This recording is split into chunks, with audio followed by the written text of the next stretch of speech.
하마스 나쁜 조직입니다. 2013년 10월 7일 이스라엘 본토를 공격해서 1200명의 무관 민간인을 죽이고 또 아이들을 포함해서 200여 명의 인질을 가진 용납할 수 있는 반인륜적 테러 행위를 했죠. 네. 거기에 대해서는 우리가 조금 더 흔들려서는 안 됩니다. 네. 그러나 하마스는 2006년 자유로운 선거에서 주민이 선택한 자치정부입니다. 그러면 이제 우리가 하마스의 행위를 당연히 비난해야겠지만 왜 하마스가 그런 극악한 행동을 할 수밖에 없었나 하는 역사적 배경도 우리는 정확하게 이해할 필요가 있습니다. 2013년 10월 7일 하마스가 이스라엘 공격의 직전까지 이스라엘 공격으로 시도 때도 없이 희생당했던 민간인 숫자가 유엔 통계로 6,500명이 넘고요. 잡혀있는 팔레스타인 인질 사람들이 9,500명입니다. 자, 우리가 이제 정말 국제사회의 책임 있는 글로벌 선도 국가로서 이제 우리는 어떻게 봐야 되겠냐. 정말 민간인을 겨냥한 그런 테러잖아요. 절대 용납해서 안 됩니다.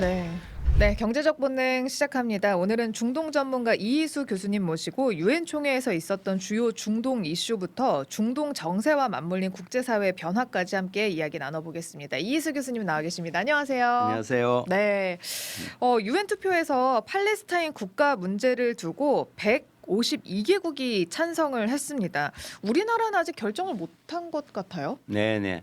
그렇죠. G20, G20 국가 중에서 이제 미국, 독일, 이탈리아, 일본, 한국 5나라만 빠져 있습니다. 네. 뭐 이번에 영국, 프랑스, 또 호주 뭐 이런 나라까지 다 이제 찬성하면서 완전히 이제 국제사회가 팔레스타인을 인정해주는 쪽으로 가는데 아마 우리 한미동맹이라고 하는 지울 수 없는 그 틀 속에서 이제 고민을 많이 했던 것 같습니다. 힘의 무게 때문에.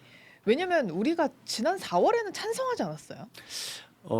이제 투 스테이트 솔루션이라고 팔레스타인과 이스라엘이 두 국가로 공존하면서 함께 사는 그는 유엔 규례안이고 인류의 보편적 가치이기 때문에 우리 정부가 명확한 이제 찬성 입장을 표하고요. 네. 국가로 승인하는 문제는 이제 좀 다른 문제거든요. 그러나 실제로 우리나라는 그 팔레스타인 자치정부와 이제 어느 정도 이제 외교 관계를 맺고 지금 팔레스타인 수도 라말라에 우리나라 저 대표부 대사관에 준하는 대표부가 나가 있고요. 지금 뭐 대리 대사급이 지금 파견되어 있습니다. 네. 그런 면에서 오랫동안 외교 관계를 유지하고 있는 셈이죠. 국가 승인을 이제 유보했다는 것은 이번에 이제 뭐 저 한미 관계나 또 관세 협정을 앞두고 미국의 너무 좀 건드리지 않겠다라고 하는 아주 고도의 정책 전략이 깔려 있는 것 같습니다.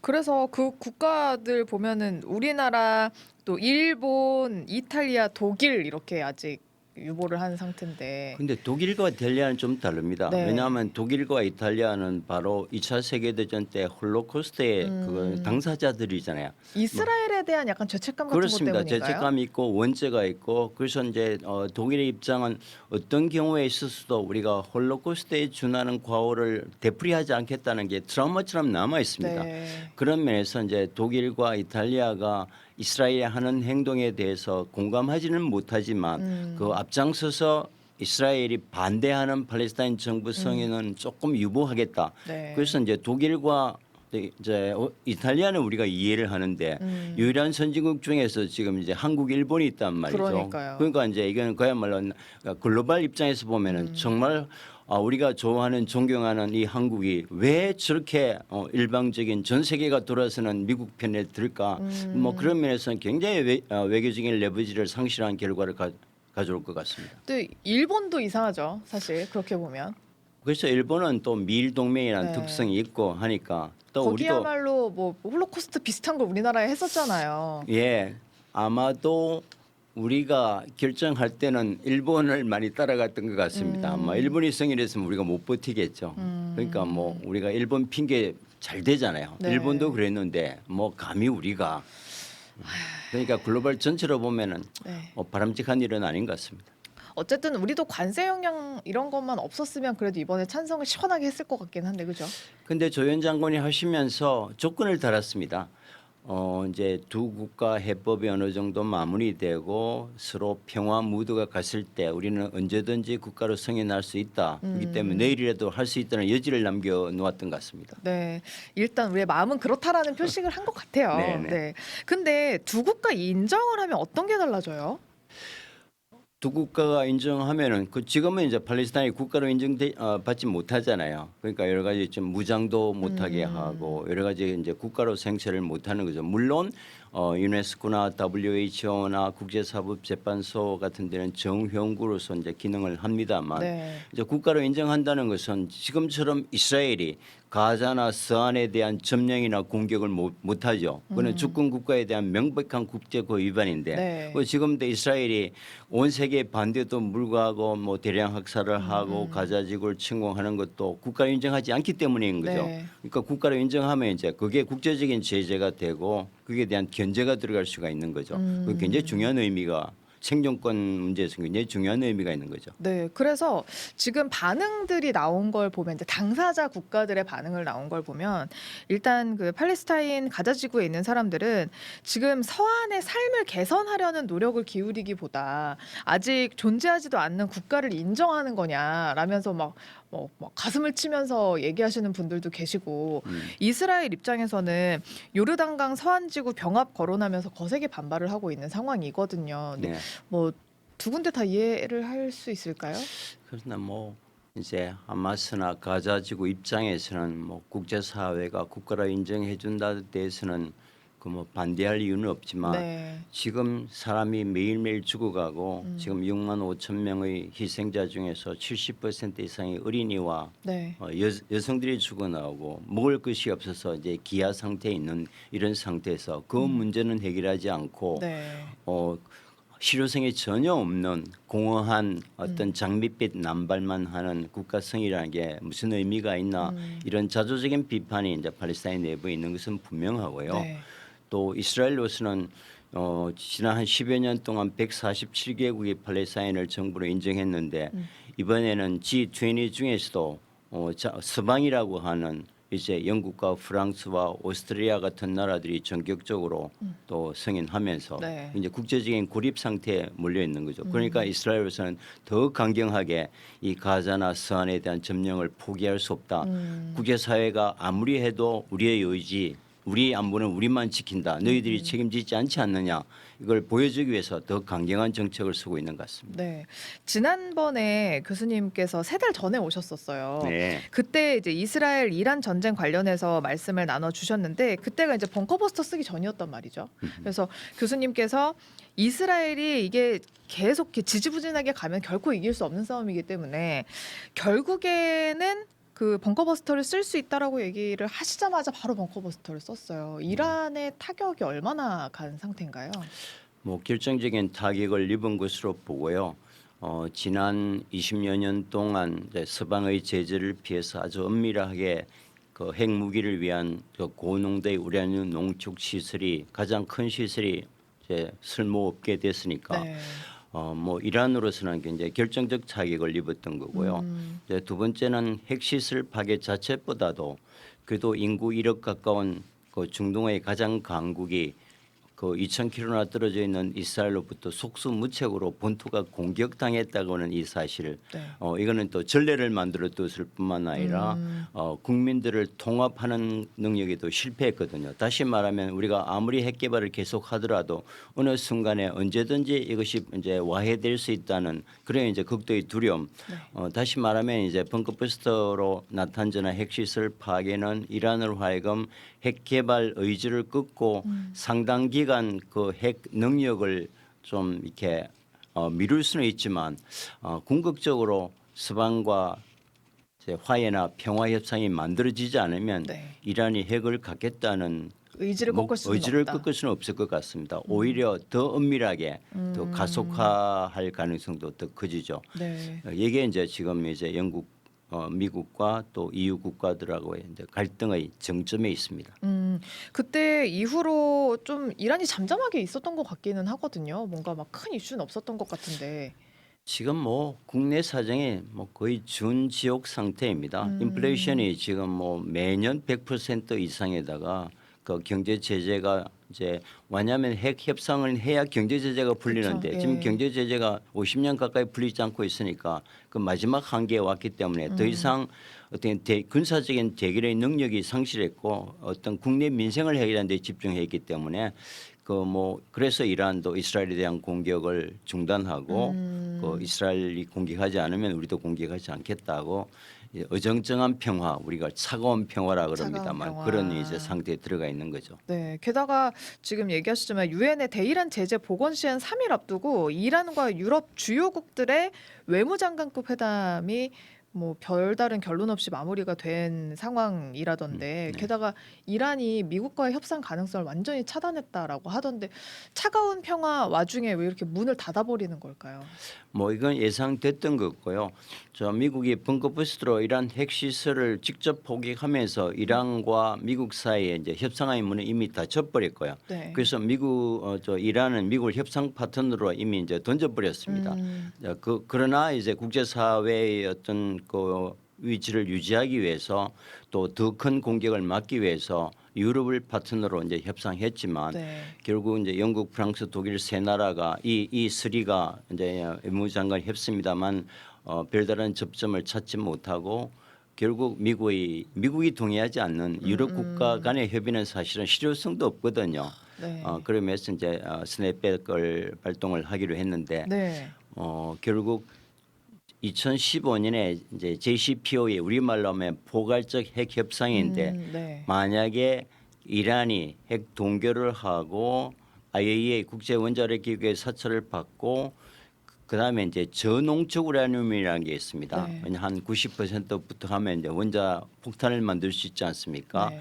그러니까 저농축 우라늄이라는 것은 이제 3.67 %는 이게 연구용, 산업용, 농업용이거든요. 네. 원래 한 7,000kg 이상의 어마어마한 양을 가지고 있어서 이게 핵무기로 갈 위험성이 너무나 컸죠. 그래서 그때 2015년 합의에 의해서 이란은 그럼 저농도 3.67%를 300kg만 갖는다. 이게 합의였습니다. 네. 근데 결국 이제 그게 깨지면서 제재가 안 풀리니까 그동안에 뭐 60% 정도의 고농축 우라늄을 계속 만들어 왔단 말이죠. 네. 그러니까 이란 입장에서는 지금 상태를 인정해 달라. 우리가 핵 가지고 있는 거 그렇죠. 인정해달라. 그리고 우리가 사찰 받겠다. 네. 하는 거고 미국 입장은 산업용 연구용도 안 된다. 이란은 테러 지원국이고 믿을 수 없다. 너 핵 프로그램 자체를 갖고 있다는 게 글로벌에 대한 위협이다. 완전 제거. 네. 이게 이제 미국 입장이니까 어떤 주권 국가도 국제법상 허용된 핵 권리를 포기할 수는 없단 말이죠. 또 국내 문제도 있기 때문에. 네. 그래서 결국 이제 그 유럽 세계와 이란이 최종적으로 결렬되면서 이제 2015년 합의가 이렇습니다. 만약에 그 조건을 잘 지키면은 10년 동안 우리가 지켜보겠다. 네. 그 2025년이 금년이 10년째입니다. 네. 10년이 지난 뒤에 그럼 제재를 풀어주도록 하겠다. 이제 여기에 이제 협의거든요. 그러니까 그게 안 지켜졌으니까 이제 스냅백이라는 게 원래 상태로 복원하는 겁니다.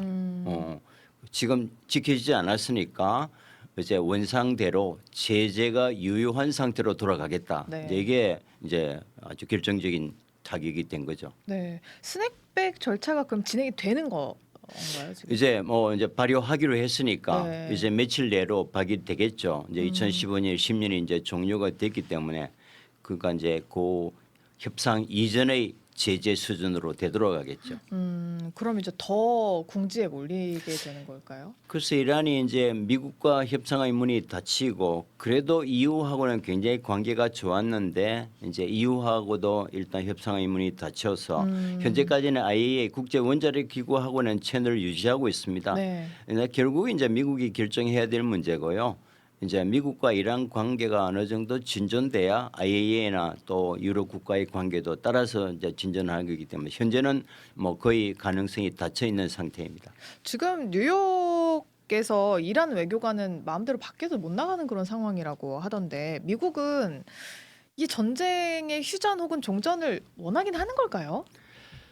아 정말 참 우리가 보기도 낯뜨거운 일을 한데 네. 어제 이제 이란 최고 지도자가 그걸 이제 칩 디플로마시 이제 싸구려 외교라는 표현을 네. 썼거든요. 그래도 유엔이라는 것은 국제 기구가 있는데 아무리 적성 국가라도 북한도 오고 네, 그러는 네. 것도 근데 그런 면에서 외교관들을 불러놓고 이게 망신주기죠. 트럼프식 망신주기라고 이제 외신들이 보도를 하는데 네. 그때 이란은 국제사회로부터 고립돼 있다. 그래서 유엔에서조차도 너희 쓸 자리가 없다. 음.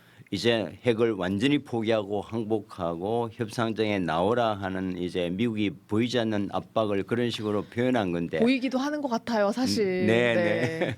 근데 뭐썩 좋은 방식은 아닌 것 같습니다. 뭐 이란에서는 굉장히 모욕감을 느껴서 국내 언론은 이제 신랄하게 비판하고 있고요. 네. 23일에 유엔 총회가 뉴욕에서 열렸는데 뭐 하디슈는 단연 이스라엘 가자지구 전쟁이었죠. 근데 이스라엘은 그 유엔 총회 당일에도 계속해서 가자지구에서 지상전을 이어갔잖아요.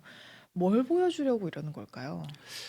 뭐 지난 시간에도 우리가 한번 이제 논의를 했지만 네. 지금 이제 가자 학살 이후에 2년째 전쟁이 일어나고 있는데 사법 리스크라든지 또 사법 개혁 문제 또 부패 스캔들로 현재 기소가 돼 있고 그 세넷에서 극우 연정이 겨우 61석 두석을 유지하면서 불안한 그리고 국내 여론이 아주 나쁜 상태에서 뭐 전쟁이 끝나면 뭐 네타냐후 총리의 정권도 끝나는 게 이제 국제적인 어떤 상식이었기 때문에 네. 2년간 정말 여러 군데 전쟁을 했지 않습니까? 네. 이제 가자 공격을 그걸 시작했지만 레바논 공격하고 이라크 공격하고 시리아 공격하고 예멘 공격하고 심지어 이제 건드려서 안 되는 레드라인인 이란까지 이제 공격하면서 결국 현재 미국은 중동 석유 한 방울도 수입하지 않습니다. 네. 지난 50년 동안 석유가 미국의 절대국익으로 작동할 때 그걸 지키기 위해서 모든 중동 분쟁에는 미국이 개입해 왔는데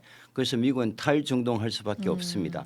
그러니까 이제 큰 형님이 빠지는 그 공백 상태에서 미국이라는 안보 우산이 사라질 수 있잖아요. 네. 그래서 이제 이스라엘 스스로가 어떤 자국 안보 극대화를 위해서 헤게모니 그걸 극대화하는 전략. 그러니까 이제 미국이 뒤에 있기 때문에 미국 입장에서도 에너지나 계속 무기 산업이나 이걸 관리하기 위해서는 또 러시아나 중국의 진출을 막기 위해서는 중동을 관리해야 되는데 네. 너무나 저질러 놓은 게 많고 중동 전쟁은 강력한 반미입니다. 네. 그래서 미국이 이걸 지키기 위해서 유일하게 기댈 수 있는 나라는 이스라엘밖에 없기 때문에 이스라엘조차도 이제 우리가 버릴 수 없단 말이죠. 그래서 국제사회가 아무리 비난해도 미국은 이스라엘 버릴 수 없는 거고 그걸 잘 아는 이스라엘은 국제사회가 어떤 비판을 해도 이런 기회에 다시는 넘볼 수 없는 무소불위의 강력한 이스라엘 중심의 안보 체제를 구축하겠다. 네. 그러다 보니까 이제 국내 여론이 올라가고 지금 40%까지 올라가 있습니다. 20%대에서. 그러니까 이제 네타냐후로서는 이런 침략적인 점령 정제를 멈출 의사가 전혀 없는 거죠. 네. 그럼 미국은 이스라엘이 그래서 필요하다라고 생각을 하면 원래 트럼프가 내가 당선되고 일주일 안에 모든 전쟁을 다 끝내겠다 이런 식으로 얘기를 했었잖아요. 네. 근데 거기에는 사실 전쟁이라고 하면 가장 크게는 이스라엘과 가자지구 그리고 우크라이나와 러시아가 있는데 우크라이나 러시아와는 약간 다른 양상인 거죠. 지금 이스라엘이랑은 그렇습니다. 돈은 완전히 더 많이 들 네. 텐데. 그래도 이제 러시아와 우크라이나는 이제 러시아와 EU와 미국이라는 협상 가능한 상대가 있고 네. 또 EU와 미국 또 미국과 러시아가 이제 채널이 있어서 어느 정도 이제 협상이 이루어지는데 근데 이스라엘이 지금 이제 미국 말을 듣지 않고 네. 이제 협상이라는 것은 어떤 글로벌 어떤 보편 가치와 어떤 유엔의 평화 프로세스와 이게 같이 중간에 있어야지 이제 그 성사 가능성이 있는데 지금 이제 뭐 이스라엘 국제사법재판소 최종 판결도 위반하고 학살 중지 명령 유엔 총회 모든 결의를 듣지 않고 또 미국조차도 통제 불능할 맞아요. 정도로 하기 네. 때문에 사실은 이제 평화의 그 어떤 가능 프레임에 벗어나 있는 거고요. 이제 그런 면에서 이제 이스라엘도 과거에는 미국의 통제하에 있었지만 네. 지금 네타냐후가 하는 걸 보면 미국이 완전히 통제 못할 정도로 이미 커버렸습니다. 그러니까 이제 미국이 중동을 책임지지 못하는데 그럼 우리 스스로가 책임지겠다. 그런 면에서 미국이 강력하게 개입을 못하는.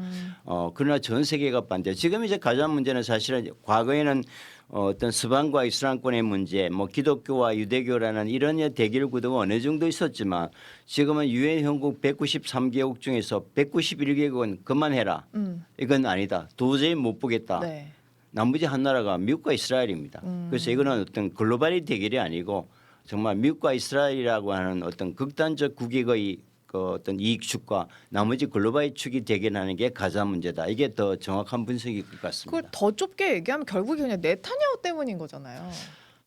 그렇습니다. 한 나쁜 지도자가 네. 뭐 자기가 정권을 유지하고 이제 전쟁 드라이브를 걸어서 일시적인 뭐 여론이 좋아질지는 모르지만 그 수많은 글로벌을 적으로 만들고 홀로코스트 600만 이제 유대인들이 학살하면서 그 인류 전체의 동정과 어떤 지지 속에서 오늘 이스라엘 성장해 왔는데 홀로코스트의 가치를 오히려 다 까먹는 것은 아닌가. 그러다 보니까 이제 그 후손들은 이스라엘 후손들은 오히려 적으로부터 미움받고 너 가자 학살 때 어디서 뭘 했냐 손가락질을 당할 수 있는 엄청난 이제 국가적인 그 레버리지 상실을 가져왔던 거죠. 네, 그렇죠.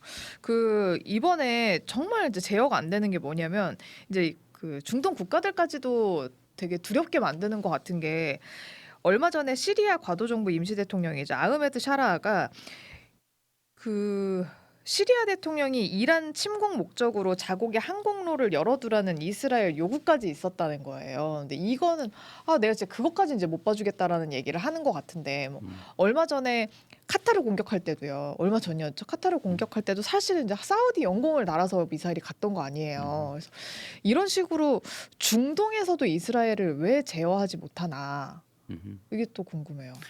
중동 22개 나라 다 합해봐야 네. 뭐 이란 못 당합니다. 아, 군사력도 그렇고 사실은 뭐 이란은 공식적으로 이제 공개하지 않지만 유일하게 핵 탄두를 가진 핵 보유국인데 네. 핵 프로그램도 이제 갖지 못하게 압박하고 있는 중동 국가가 이스라엘 이길 수 없단 말이죠. 그거를 이제 너무나 잘 알기 때문에 그 미국이 떠난 힘의 공백 상태에서 지금 이제 자기 어떤 국내적인 정권 유지와 또 이런 공백 상태에서 이스라엘 레버리지를 극대화한다는 그리고 네타냐후가 지금 이분이 1996년 총리가 됐거든요. 네. 그러니까 몇 물론 뭐 년이야, 지금? 야당 총재를 갔다가 그동안 미국 대통령 7명이나 바뀌었습니다. 네. 그래도 아직도 총리하고 계시잖아요. 그러니까 뭐 당할 사람이 없는 겁니다. 우리가 20년 뭐 독재자 어쩌고 하지만 지금 28년째 정치 일선에 있는 분이란 말이죠. 그래서 이제 이런 어차피 팔레스타인을 150개 이상의 성화 유럽도 들어서고 모든 나라가 들어섰다면 이런 국제적인 압박이나 여론은 네타냐후의 머릿속에는 전혀 없는 것 같습니다. 자기가 이제 주어졌던 기회를 어떤 일이 있어도 다시는 넘볼 수 없는 상태로 만들어 놓겠다. 그래서 이제 상식적으로 얘기가 되지 않는 그 우리말로 하면 이제 막가빠식 네. 외교를 이제 하는 것 같습니다. 네. 막 이제 독립한 시리아가 이제 미국하고도 관계가 좋고 사우디아라비아에서 트럼프와 이제 시리아 대통령 샤라가 악수하면서 이제 관계 개선을 한 그 나라에 대해서 압박하고 뭐 카타르는 여러분 아시다시피 네. 중동에서 가장 큰 미군 기지가 들어와 있는 미국 이익의 중동의 거점 중의 거점인데 이걸 이제 공격한단 말이죠. 명분은 단 하나입니다. 우리가 하마스가 살아있는 한 잠잠을 못 잔다. 또 이런 레토릭은 국내 여론을 끌어들이는데 굉장히 효율적인 어떤 선전도구가 됩니다. 네. 그래서 카타르에 하마스 지도부가 있는 한 평화는 없다. 그래서 이제 카타르에 있는 하마스 지도부를 이제 명분으로 폭격하면서 주변의 민간인도 이제 죽었습니다만 다시 말하면 이거는 이번 사건은 명확한 것은 이스라엘은 어떤 경우에도 팔레스타인과 하마스와 이제 협상이나 평화로 갈 의사가 전혀 없다는 것을 명확하게 표명한 거죠. 그러니까 무조건 이스라엘은 하마스를 괴멸시키지 않는 이상 이 싸움은 끝나지 않는다라는 거잖아요. 근데 우리가 이제 괴멸이라는 표현을 이제 쉽게 쓰는데 여러분 가자 지구 어느 정도 크기인가 하면요. 제주도 3분의 1 크기입니다.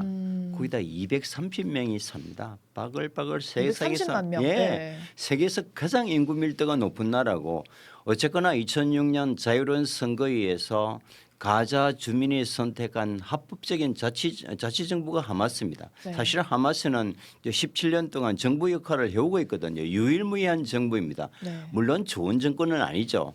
또 재작년 10월 7일 이스라엘 공격했기 때문에 명확한 테러 행위는 맞죠. 네. 그런데 지구상에 좋은 정권이 몇 개나 되나요?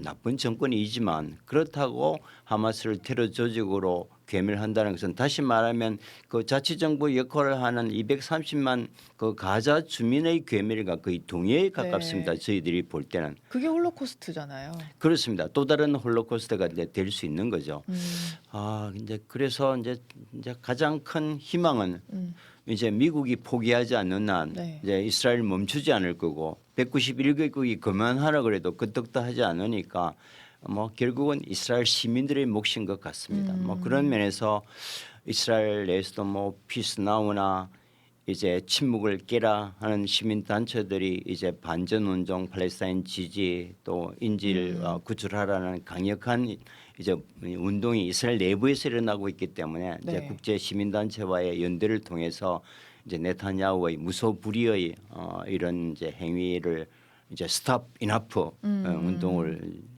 그 희망을 거기서 우리가 찾을 수 있을 것 같습니다. 그때 우리 3개월 전에도 사실 뭐 이스라엘과 뭐 이란의 합쳐진 어떤 뭐 악단 같은 것들이 같이 운영되고 이런다로 얘기를 해주셨고 미국에서도 반전 시위가 굉장히 많이 일어나고 이스라엘 내에서도 자성의 목소리가 되게 높아지고 있다라고 말씀을 하셨는데 혹시 이 3개월이 지나오는 동안에 그 목소리가 혹시 훨씬 많이 늘어났거나 아니면 좀 지지부진하거나 이런 추이는 어떻게 볼 수 있을까요? 지금 여론은 저 네타냐후 여론은 그때보다는 훨씬 올라갔고요.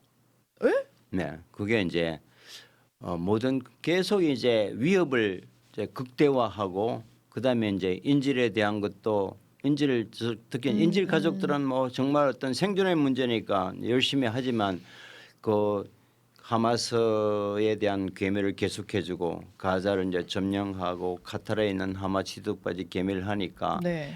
대다수 국민들은 불편함을 하지만 오히려 이제 극우를 중심으로 그 네타냐후에 대한 지지율은 올라가 있는 상태입니다. 그래서 이제 그 지난 한 60여 년 동안 건국 이후에 한 번도 밤잠을 자지 못했던 이스라엘 이제 국민들 입장에서는 이런 기회에 전쟁 안 하면 좋겠지만 이왕 전쟁을 시작했으면 이런 기회에 우리 위협의 sak을 잘라버리는 것도 나쁘지는 않다 하는 여론도 이제 존재하는 것 같습니다. 네. 이것이 네타냐후가 전쟁을 멈추지 못하게 하는 힘인 것 같고요. 이제 그게 참 서글픈 비극입니다. 전쟁을 이렇게 3개월 동안 더 확산했는데도 네타냐후의 그 지지율이 줄어지지 않는다는 게 비극입니다. 자, 지금 이희수 교수님과 함께 중동 문제 이야기하고 있는데요. 그 2023년 10월 7일에 있었던 하마스의 기습, 이스라엘 기습으로부터 사실 이 모든 게 시작됐다고 봐도 과언이 아닌데 그때 이스라엘 사람 1,200명 죽었고 근데 그 이후로 이 이스라엘의 공격이 시작된 이후로 팔레스타인 주민 6만 명이 넘게 죽었다고 네, 한 6만 5천 명. 네. 근데 이스라엘에서는 인질 핑계를 대잖아요. 인질 데려오고 하마스 소탕하겠다라고 얘기는 하지만 가자 지구로 이렇게 직접적으로 들어가는 건 인질을 구하겠다는 거예요, 말겠다는 거예요? 뭐 인질을 포기했다고 저는 봅니다. 그러니까요. 인질을 구할 생각이 있었으면 이미 평화 협상을 했겠죠. 그렇죠. 그러니까 평화 협상을 접었다는 것은 이제 지금도 그런 레토릭을 쓰기는 했습니다. 100% 인질을 풀어주면은 그 협상을 하겠다 하지만 협상하겠다는 게 어떤 전쟁을 종식하겠다는 의미는 아니고 네. 그래서 이제 하마스가 인질을 완전히 풀어주지 못하는 것도 인질만 풀어주고 하마스 괴멸은 계속할 걸 너무나 명확하기 때문에 그쵸. 이제 못 받아들이는 거란 말이죠. 그래서 인질 구출이라는 것은 어떤 인질 가족들을 위한 달래기 수준에 가까운 것 같고요. 실제로는 그 인질이 희생되더라도 어떤 확고한 이스라엘 안보를 지키겠다 하는 네타냐후의 어떤 개인적 정치적 계획의 본질인 것 같습니다. 네.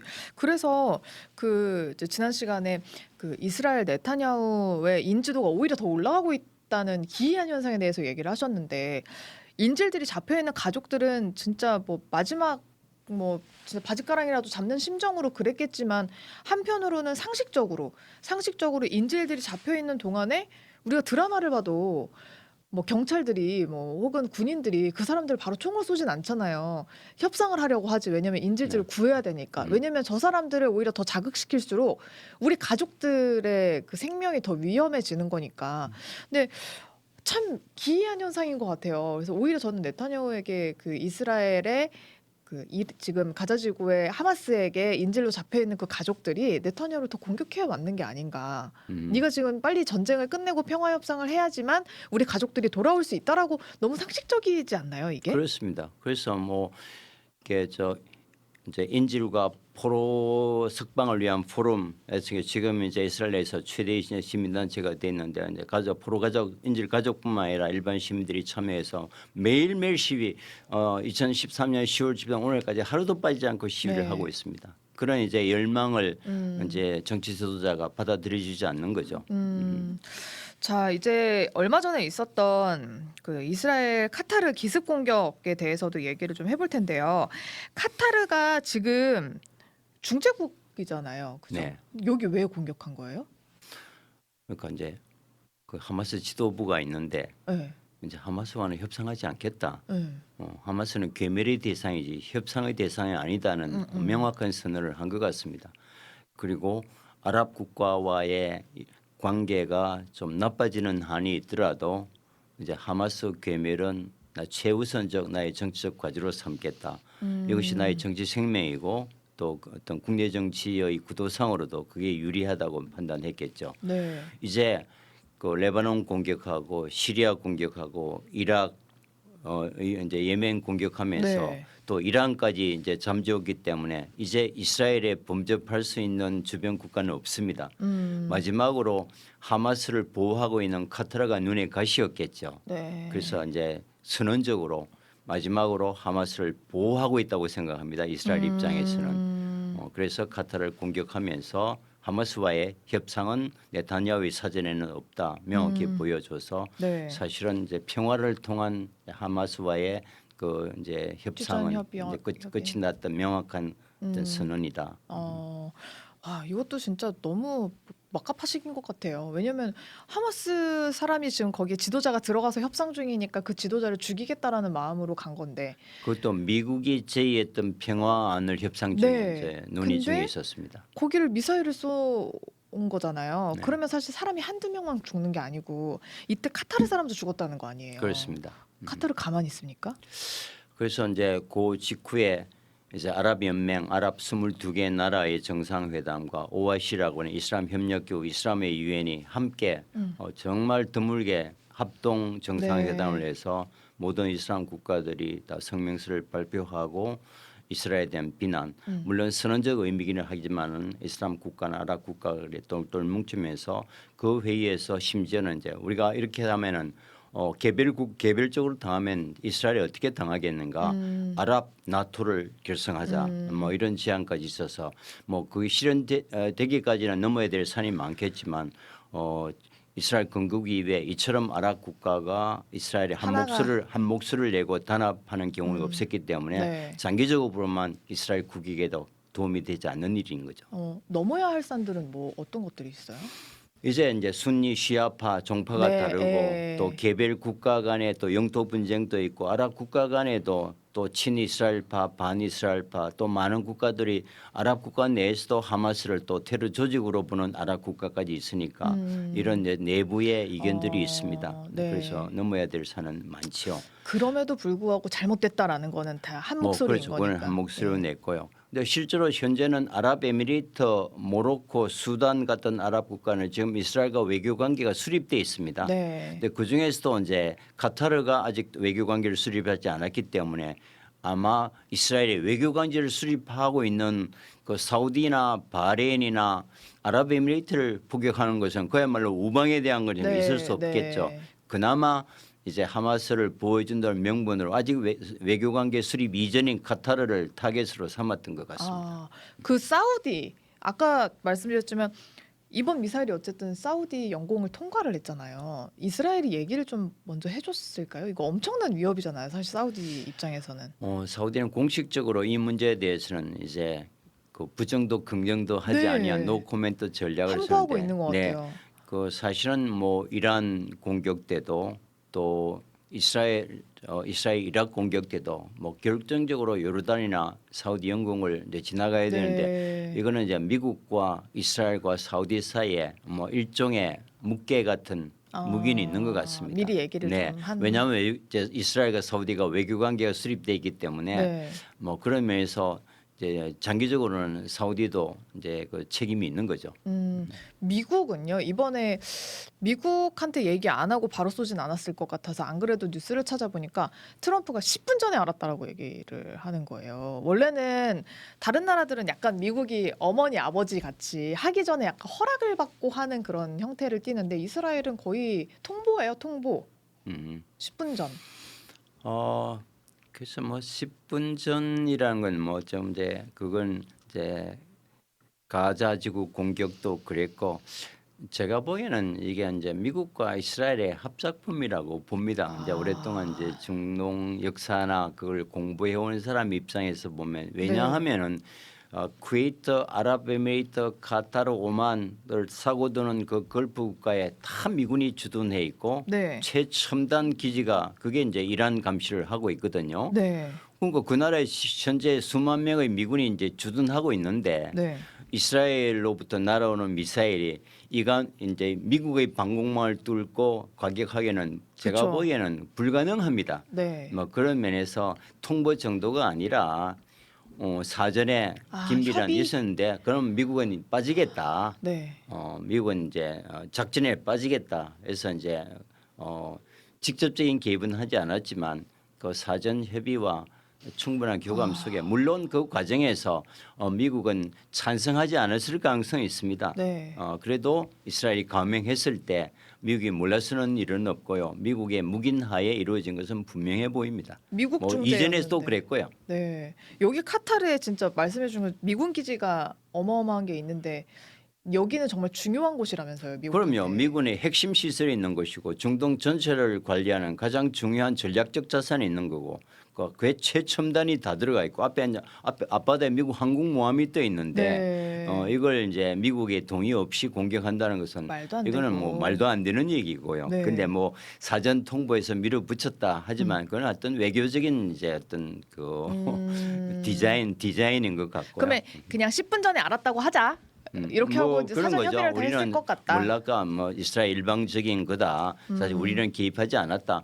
뭐 이번 사건뿐만 아니라 모든 공격에서도 미국이 빠질 때는 그런 표현을 써왔습니다. 그 문자 그대로 받아들이기는 매우 어렵죠. 네, 이란이 그래서 카타르한테 방공망 우리가 만들어 줄게라고 얘기했다던데 이건 실현 가능성이 있는 건가요? 뭐 그러니까 이제 이번 카타르 사태에 대해서는 이게 이제 그 정상회담에 이란도 참여했습니다. 네. 뭐냐면 이제 아랍과 이란이 굉장히 껄끄러운 관계면에서도 이게 이번에 이스라엘 카타르 공격 후 이란도 이제 카타르 지원 목소리를 내고 이제 그렇게 했단 말이죠. 네. 이란 대표단도 이제 오면서 그러니까 필요하면 이제 우리가 보호해 주겠다. 이스라엘에 대해서 우리끼리 힘을 합해자.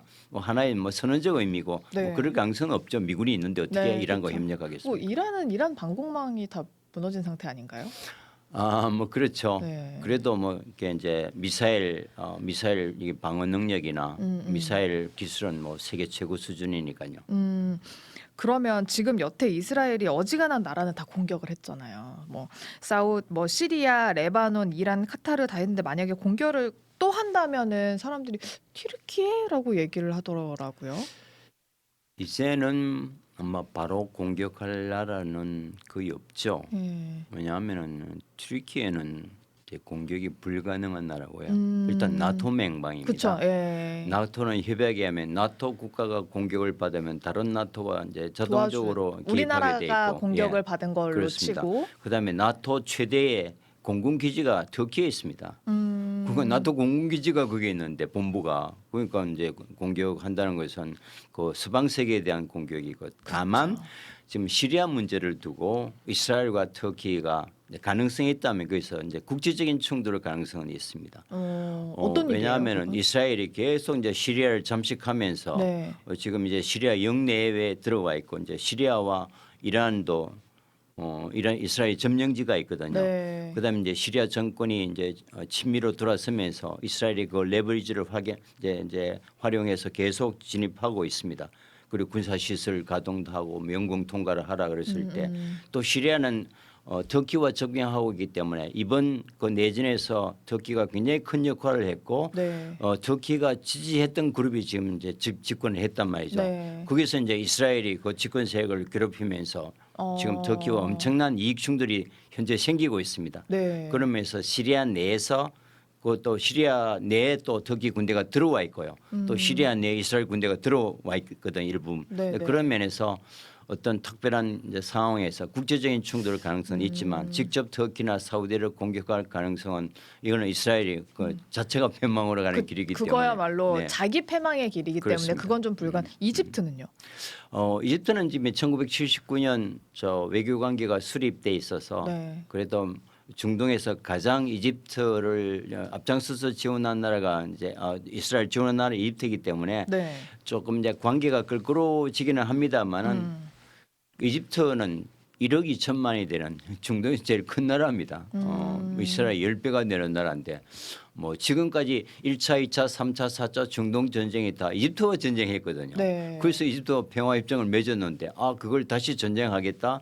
그런 이스라엘로서는 상상하기 어려운 시나리오 같습니다. 그 이스라엘 입장에서도 누울 자리 보고 발 뻗는 거네요. 계속 보면. 그래서 저들이 이제 이란만 해도 이제 가자 학살할 때 이제 국제사회가 레드라인을 넘었다고 했는데 또 이란을 공격하면서 두 번째 레드라인을 넘었다 해서 우리가 충격에 빠졌는데 이번에 또 까타르를 공격하면서 레드라인을 넘으니까 레드라인 1, 2, 3를 넘어서 뭐 그런 면에서 보면 무슨 짓을 할 수 뭐 있겠다라고 생각하지만 아마 저처럼 이제 좀 안온한 인문학자 입장에서 보면 더 이상 이렇게 레드라인을 넘을 것이 있겠나 싶기도 합니다. 사실 우리가 한창 얘기할 때 우크라이나랑 러시아 뭐 전쟁에 있어서 만약에 푸틴만 제거되면 이 전쟁이 끝날 것이냐 하면 사람들이 그건 아닐 것 같은데라고 얘기를 하는데 이스라엘은 네타냐후만 어떻게 잘 해결이 되면 이 전쟁이 끝날 수 있지 않을까라고 하면은 그건 좀 가능성 있어 보여라고 다들 얘기를 하더라고요. 그러면 사실은 어렵지만 가장 쉬운 방법이 있는 거 아닐까요? 뭐 그렇죠. 뭐 한 정치 지도자의 어떤 개인적 야욕 또 어떤 자기 사법 리스크 뭐 이런 것 때문에 지금 28년째 정치 일선에서 이제 국가를 좀 이제 긍정적인 것보다 부정적으로 근데 뭐 네타냐후가 정치 일선에서 물러난다 하더라도 이제 현재 상태에서는 이제 극우가 또 다른 극우가 등장할 가능성이 많고 이스라엘 역사를 보면 다만 이제 이 2년 동안 이스라엘 시민도 지쳤기 때문에 네. 지금 이스라엘 1인당 GDP가 5만 달러가 넘습니다. 네. 세상에서 가장 잘 사는 나라인데 그 나라 사람들이 언제 오늘 저녁에 로켓이 어디서 날아올지 못한 불안함에 살고 싶은 이스라엘 백성들이 어디 있겠습니까? 네. 제발 이제 평화롭게 살자는 것이 압도적 절대 다수이란 말이죠. 그런 면에서 네타냐후가 어떤 형태든지 좀 이게 정권에서 물러난다면 이스라엘 내부에서는 함께 사는 온건한 이제 중도 세력들이 정권을 이제 가질 가능성이 크고 네. 그러면 훨씬 이스라엘 미래나 이웃 국가와의 관계도 좋아지겠죠. 근데 현재로서는 뭐 네타냐후 살아 있는 한 별로 희망이 안 보입니다. 네, 그래서 그냥 혹자들은 네타냐후 그냥 죄를 다 사해주고 그냥 끝내면 안 되냐 이 얘기도 하는데 그것도 쉽진 않은 뭐 거죠. 쉽지 않겠죠. 그건 네. 우리가 외단하기도 어렵고요. 네. 그러면 어쨌든 1년 후엔가 선거가 하나 있다면서요, 네, 네, 이스라엘에. 있습니다. 그건 어떻게 네. 될 것 같으세요? 결국 또 네타냐후가 지금 현재로서는 또 전쟁이 지속된다면 네. 전쟁 중에는 사실은 그거가- 장수를 바꾸기도 쉽지 그쵸. 않지 않습니까? 네. 뭐 그 가장 노회한 정치인이기 때문에 그걸 표 계산을 철저히 하면서 그때 자기가 집권 가능한 온갖 시나리오를 갖고 하겠죠. 그래서 지금부터 우리가 미리 예측하기는 쉽지는 않겠지만 네. 뭐 이스라엘 미래로 봐서는 국민들이 조금 더 온건한 이 이제 정권을 선택하는 걸 우리가 기대하지만 그건 어디까지나 기대고 네타냐후가 쉽게 물러날 인물은 아닌 것 같습니다. 또 네. 그 뒤에 또 트럼프가 있기 때문에 네.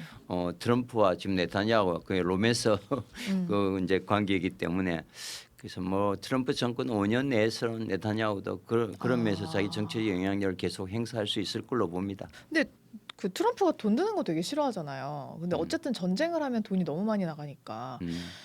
그래서 좀 반대하지 않을까라는 생각을 했는데 이제 그걸 넘어서는 브로맨스인 거죠?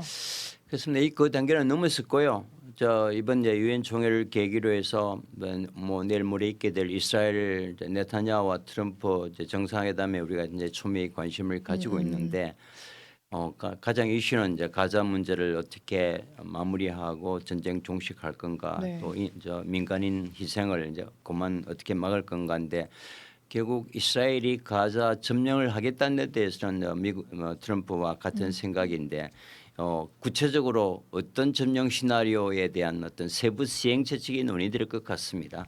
이스라엘이 영원히 점령하면 국제법 위반이고 네. 주변 아랍 국가와의 외교 관계가 다 어그러지니까 일단 어느 정도까지 어떤 방식으로 점령했다가 이걸 이제 정권을 이제 민간인에게 이양해 주는다. 어떤 민간인에게 이양해 줄 것이며 그다음에 가자를 통치하기 위해서 이스라엘 군인이 직접 안보를 책임질 건가 아니면 유엔 그 안보 평화유지원에 맡길 건가 또 아랍 군대로 하여금 맡길 건가 이런 시행 세칙이 아마 이번 정상회담에서 논의될 것 같고요. 네. 그러나 이제 이스라엘이 가자 지구를 점령하겠다는 것은 분명하고 그에 이어서 바로 팔레스타인 국가가 들어서야 될 서안까지도 지금 점령하겠다고 하는데 이거는 극우 재무장관이 계속 그 표현을 합니다만은 서안까지 점령하기는 이제 두 국가 투 스테이트 솔루션을 폐기하는 거니까 이미 폐기를 선언했습니다만 뭐 그것까지는 너무나 국제사회의 반발이 크기 때문에 네.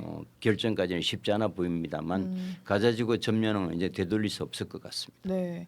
자, 그리고 저는 마지막으로 이 얘기를 꼭 해보고 싶었는데, 우리나라에도요, 이스라엘을 응원하는 사람들이 저는 절반은 되는 것 같다는 생각이 들거든요. 근데 왜 그런고 하면 우리가 사실 하마스에게 엄청 뭐 당하거나 이런 건 없지만 하마스에 대한 악감정이 진짜 심한 것 같아요. 그래서 교수님이 한번 그 하마스란 무엇인가 좀 풀어주시면 좋을 것 같아요.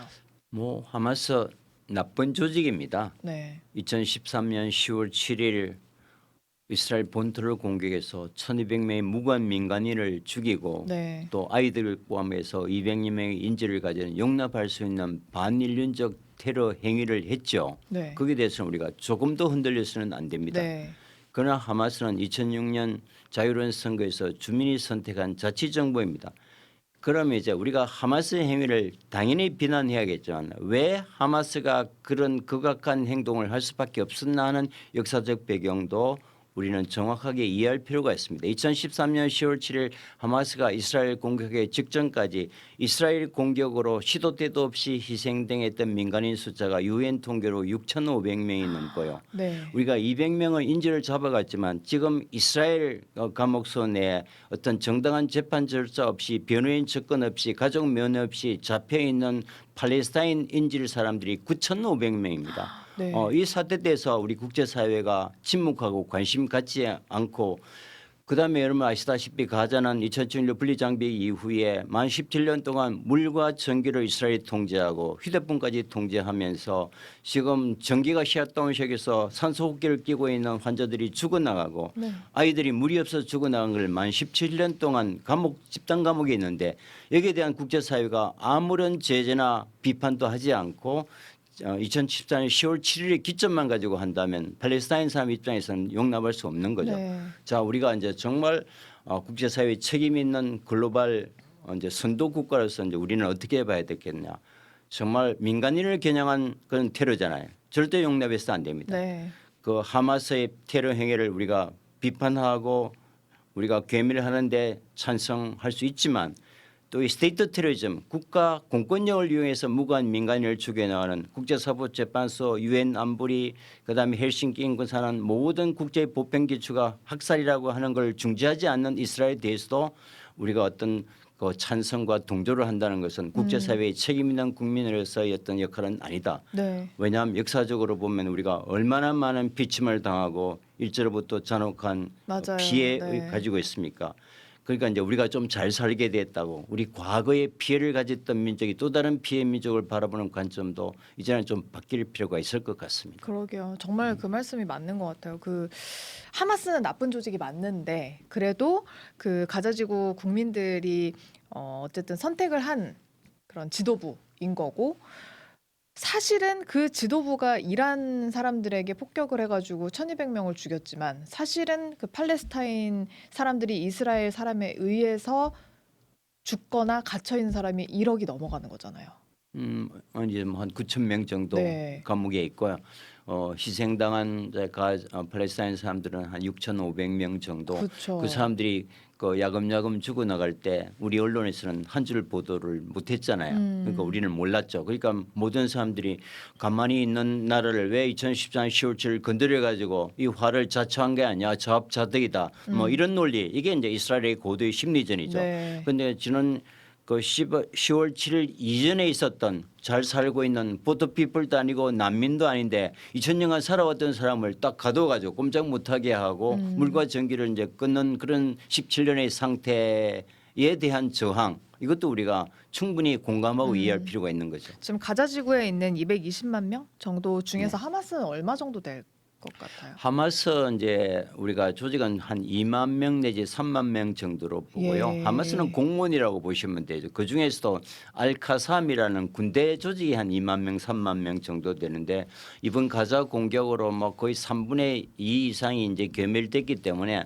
뭐 이스라엘도 정확히 파악하기 어려울 겁니다. 정확한 숫자는 없지만 최근 미국의 통계에 의하면 그래도 한 10,000명에서 8,000명에서 10,000명 정도의 군대는 유지하고 있다. 그래서 그걸 이제 공격하기 위해서 계속 이스라엘이 이제 가자 점령을 서두르고 있는 거죠. 그 말인즉슨 가자 지구에 있는 220만 명 중에 1%도 안 되는 하마스를 잡기 위해서 지금 가자 지구를 그렇게 못살게 굴고 있는 거잖아요. 그 이제 하마스는 이제 자치정부고 그 민생, 의료, 보건, 그 식료품 보건을 실질적으로 담당했기 때문에 하마스 완전 괴멸이라는 것은 함께 살고 있는 주민 220만을 같이 괴멸하겠다는 것과 거의 동의에 가깝습니다. 네. 그 이제 실현 불가능한 일이고요. 다만 그 이제 군사 조직들이 이제 항복하고 나오면서 그 군사 조직과 이제 가자 주민들을 이제 분리시켜서 그다음에 이제 220만 중에서 이미 한 50만 정도가 떠났고요. 한 70만 내지 100만만 남겨놓고 나머지는 바깥으로 쫓아내서 이제 70만 정도, 100만 정도 통제 가능한 사람을 이스라엘 점령하에서 이스라엘에 세뇌시켜서 완전히 영혼을 뺏긴 상태로 이제 하겠다. 이게 이제 이스라엘의 정말 야비한 전략인 거죠. 식민지 삼겠다 이런. 그렇습니다. 거죠? 뭐 또 다른 명확한 또 다른 식민지 전략이죠. 우리는 앞으로 어떻게 해야 할까요? 교수님? 뭐 우리가 이제 국제사회 책임 있는 일원으로 하마스의 행위에서는 당연히 비판하지만 우리 정부 아직까지 하마스를 테러 조직으로 규정하고 있지는 않습니다. 네. 그다음에 팔레스타인 자치정부 수도에 그 대표부가 파견돼 있고 외교관이 지금 활동하고 있는 외교관계를 이제 유지하고 있기 때문에 저는 이런 아쉬움이 있습니다. 우리가 한미동맹이 강하잖아요. 네. 또 모든 중동 국가와 우리가 좋은 관계를 갖고 있고 모든 중동 국가 시민들이 한국을 자신의 롤 모델로 생각하고 케이팝이 최고 인기가 있는 게 중동입니다. 네. 싫어하지 않습니다. 그럼 양쪽 다 우리가 이 점을 가지고 있다면 맨날 줄 서는 외교가 아니라 우리가 분단된 평화를 절절히 갈구하는 민족에서 우리가 오히려 앞장서서 평화의 이니셔티브 역할을 좀 할 수는 없을까? 우리가 우크라이나나 뭐 팔레스타인이나 캐시미르나 지역 분쟁에서 우리가 평화 중재자 역할을 해봤다는 얘기를 들어본 적이 없잖아요. 네. 오히려 지금은 이제 새 정부가 들어섰고 우리가 이제 어떤 남북한의 문제도 있고 하니까 모든 분쟁에 우리가 조금 더 균형적 감각을 가지고 철저한 객관적 입장에서 그 평화 메이커로서의 역할을 이게 이제 국익을 높이는 길이 아닐까. 그게 굉장히 강하게 부탁하고 싶네요. 우리가 또 피스메이커가 될 수 그렇습니다. 있도록 네. 그런 역할을 좀 든든하게 했으면 좋겠다. 그래서 우리 이제 이 영상을 보시는 분들도 오늘 좀 생각을 원래 약간 이스라엘이 옳은 거 아니야라고 생각하시는 분들도 이 죽어가는 가자지구의 주민들을 위해서라도 약간 생각을 바꾸셨으면 하는 바람이 있습니다. 유엔회국 193개국에서 191개국이 바뀌었는데 네. 뭐 우리도 그런 글로벌의 흐름에 동참하는 게 좋겠죠. 사실 앞서가야 하는 건데. 예. 자, 오늘 이해수 성공회대 석좌 교수님 모시고 이야기 나눠봤습니다. 교수님 감사합니다. 네, 감사합니다. 네, 경제적 본능 시작합니다. 오늘은 중동 전문가 이희수 교수님 모시고 이 사태의 전략적 의미부터 한국까지 미칠 영향까지 쭉 짚어보겠습니다. 교수님 안녕하세요. 네, 안녕하세요. 이란 이스라엘 전쟁이라고 말을 해도 되나요? 전쟁이죠. 뭐 네. 정확히 말하면 일방적 폭격이지만 네. 서로 주고받는 관계니까 전쟁이죠. 지금 1,600km 넘는 거리를 정밀 타격을 하면서 이 전쟁이 시작이 된 건데 좀 어디까지 공격을 받은 상황인가요, 이란이? 뭐 이라는 좀 핵시설이 거의 상당히 시간이 걸릴 정도로 핵심적인 타격을 입었고 군사시설 또 그 핵을 만드는 핵과학자 적어도 9명 이상이 표적 살해됐고 군 고위 수뇌부 서열 1, 2, 3위들이 다 제거된 상태니까 네. 사실은 전쟁은 며칠 지나지 않았지만 그 타격이라는 것은 뭐 이란으로서는 거의 치명적인 손상을 입고 네. 거기에 대한 반보복 공격으로 또 이란이 이스라엘 본토를 직접 공격하는 뭐 지난 한 50년 동안에 우리가 전례 없는 전면전 양상으로 치닫고 있는 거죠. 지금 이제 총체적으로 어디 공격을 받았는지 이야기를 해주셨는데 저희가 지도를 준비를 했어요. 이란의 어디를 공격을 받았는지 그 이란 지도를 저희가 지금 보여드리고 있는데요. 저기 지금 빨간색으로 표시된 곳들이 다 공격을 이번에 받은 곳들이고 지금 추가가 되고 있죠, 계속 교수님. 그렇습니다. 뭐 가장 중요한 것은 이란이 우라늄 농축학 60%를 한 400kg 정도를 은닉하고 있다고 그럽니다. 예. 이거는 한 6개월 이내에 핵폭탄을 적어도 9개 정도 만들 수 있으니까 지금 음. 이스라엘이 이란을 공격한 가장 큰 목표가 그 존재적 위협을 있는 핵시설을 불능화시키는 게 목적이기 때문에 네. 지금 빨간 표시로 된 대부분의 지역들이 그 핵을 가동하고 있는 핵 프로그램에 가동되는 핵시설들이고요. 네. 그리고 이제 이 공격하려면 방공망이 굉장히 중요하니까 네. 대공, 방공망, 핵심 군사 시설 그리고 전력 또 산업 시설에 혼돈을 주기 위해서 중유소나 유전 같은 핵심 산업 시설 이런 것이 이제 1차적인 주요 목표가 된 것 같습니다. 네. 근데 원래 공격을 하더라도 뭐 지금 핵시설 같은 경우는 조금 이따 얘기를 할 텐데 아무리 공격을 해도 뭐 가스전이나 정유소 이런 데는 안 건드는 게 상식 아니었어요, 원래는? 그렇죠. 지금 그만큼 이제 이스라엘도 이제 이란을 두려운 상대입니다. 사실 이란은 이스라엘 인구의 10배가 넘거든요. 네. 그리고 뭐 영토도 수십 배가 되니까 그 작은 이스라엘이 이란을 공격하기 위해서는 그 보복을 극소화시키기 위해서 거의 뭐 전면적으로 초토화를 시키려고 하는 거죠. 초토화시키는 전략이고요. 그리고 이제 전기나 물이 공급되지 않으면은 대도시에 있는 사람들의 심리적 공포가 대단하잖아요. 이건 이제 고도의 심리전도 같이 하는 것 같습니다. 네. 그리고 또 정부 1, 2, 3위가 지금 다 이제 사살이 됐다고 얘기를 하잖아요. 그림도 한번 보여주시겠어요? 네. 이번에 이란 군 지휘부가 갑자기 집에서 드론 공격을 받아서 죽었다라고 하는데 이 사람들이 얼마나 대단한 사람들이에요?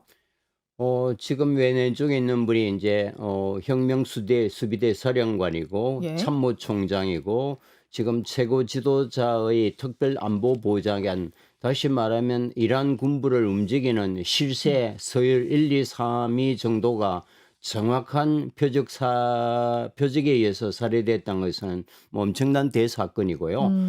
이분들이 뭐 군부 막사에서 이제 살해됐다기보다는 집에서 잠자고 있는 침대 위에서 죽었다고 그러니까 네. 그 사전에 그 무사들을 중심으로 한 이란의 정보 부대가 오랫동안 그 준비를 해왔고요. 그 정보를 기반으로 정확하게 이제 타격했기 때문에 이것이 이란 군 수뇌부뿐만 아니라 이란 정권 전체에 주는 이게 공포와 위협이 지금 대단한 거죠. 네. 하다못해 뭐 하메네이도 어디 있는지도 안다 우리가. 그렇죠. 핵과학자라 최고 군 수뇌부가 네. 어느 아파트 몇 호실 어느 방 침대에서 자고 있다는 걸 알 정도니까 네. 하메니의 추적도 아마 파악하고 있을 겁니다. 그런데 한 국가 지도자를 이제 살해한다는 것은 그야말로 전례 없는 국제법 위반이고 네. 이것도 이제 또 서방 세계에 의해서 이게 자행된다면 결국 인류 사회가 어떤 보편 가치를 무너뜨리고 어떤 정거리 법칙을 가기 때문에 여기에 대해서는 굉장히 이제 조심하는 것 같고요. 네. 마지막 카드로 생각하고 있는 것 같습니다. 근데 한 나라의 수장을 죽이는 게 국제법 위반이라고는 하셨지만 저렇게 군 수뇌부들을 죽이는 건 국제법 위반 아닌가요? 이건 뭐 명확한 국제법 위반이고요. 네. 유엔 안보리 결의안 위반이고 지금 이제 이스라엘 네타냐후 총리가 지금까지는 우리가 어떤 서구와 이슬람권의 대결 구도로 이제 중동 문제를 바라봤는데 네. 특히 가자 사건 같은 게 촉발제가 돼서 미국과 이스라엘이 한패고요. 그다음에 나머지 글로벌 전체가 반대하는 이게 완전히 양상이 다릅니다. 이거는 다시 말하면 유엔 안보리 결의안이 있고 헬싱키 인권선언이 있고 무엇보다도 국제사법 최고재판소의 최종 결정이 이제 학살 중지와 이걸 이제 민간인에 대한 걸 금지하고 성명을 발표했기 때문에 네. 사실은 그 가자에 대한 전 세계의 비난과 반발을 희석하는 국면 전환으로 또 다른 국제법을 위반하면서 이란을 공격했던 중요한 계기 중에 하나이기도 합니다. 네. 저는 정말 무서운 것이 이번에 굉장히 치밀하게 어떤 아파트 몇 동 몇 호에 살고 그 집 안에서도 뭐 방이 3개가 있고 4개가 있을 수 있잖아요. 그중에서 어디에 자는지까지 알았다는 거 아니에요. 네. 전 그러면 와, 이스라엘의 정보력이 이렇게까지 좋다? 이게 되게 궁금하더라고요. 모사드의 정보력은 세계 최고로 우리가 잘 알려져 있었지만 그럼 그런 이제 적대적인 이란에서 어떻게 가능했겠는가? 그거는 우리 그러니까요. 이란 내부의 정치 상황도 우리가 좀 살펴볼 필요가 있는데요.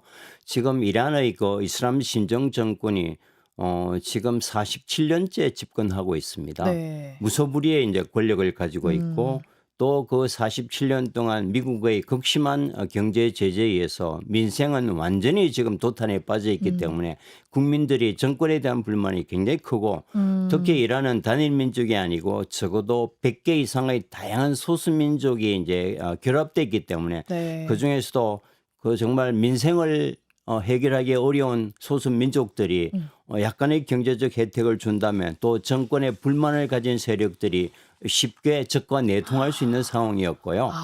이런 것들이 모사드에게는 굉장히 좋은 하나의 먹잇감이 이제 됐던 것 같고요. 예. 그래서 오랫동안 뭐 군수뇌부나 정부의 핵심 요소에 이미 그 휴먼트라 그러죠. 네. 인적 자원을 다 심어놨던 것 같고요. 이게 하루아침에 된 거는 아닌 것 같습니다. 뭐 옛날에 일제시대 우리나라로 치면은 거의 친일파들이 엄청 많은 상황이라고 볼 수 있는 거예요? 그만큼 이제 민심을 잃었던 정권이 얼마나 이제 위약하다는 것이 한번 보여줬고요. 물론 네.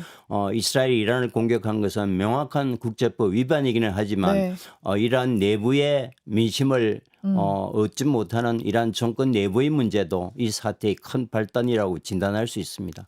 그러면 그 민심이 원하는 건 뭐예요? 그냥 이스라엘한테 초토화가 돼가지고 우리나라를 이스라엘이 뭐 지배해줬으면 좋겠다 이렇게 생각하는 거예요? 우리가 이제 이중적입니다. 네. 아무리 정권이 밉더라도 나라를 버릴 수는 없잖아요. 그럼요. 그런데 이 정권은 정말 나쁘다. 민생을 수탈하고 어떤 언론의 자유를 억압하고 여성들에게 히잡을 강요하면서 어떤 여성의 인권을 제한하고 있지 않습니까? 그래도 이스라엘이 이란을 공격하는 것은 우리가 용납할 수 없다.